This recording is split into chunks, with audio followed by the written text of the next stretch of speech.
Era from Keiko, Wiseman, Colestini, and Stein LLP joining us today. And this is Charlene's second visit to the show, and I think very timely because Charlene, I guess as of March 1st, life has changed for a lot of people out there, correct? Yes, it has. Being a divorce attorney in family law, we now have alimony reform. That's effective March 1st. So it's very exciting. You want to talk to us about what that means? Alimony reform is basically new legislation that has been enacted, and what it essentially does is it limits the duration of alimony as well as the amount of alimony. That's it in a nutshell. But there are a lot of other things that you need to take into consideration as well.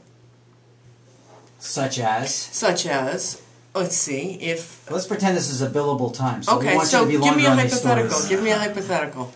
Well, I mean, I don't want to use me as an example. Don't use that could you. always We get never. me in trouble. No, don't want to do that. Well, I mean, here's somebody who's been married for 7 years.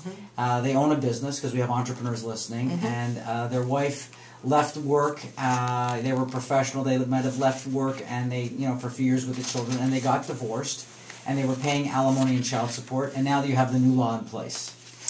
Well, the first thing is that child support is going to be based on the first $250,000 of income.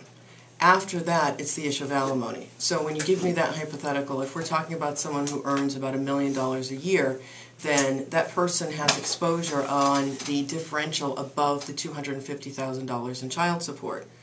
So if we did the child support guidelines on the first $250,000 and then calculated alimony on the overage, so in that example, the $750,000, then if the wife was working or is no longer working, or has an earning capacity of, let's say, $30,000 a year, the court takes the differential between the husband's income and the wife's income and takes somewhere between 30 and 35% of that differential and gives the wife alimony.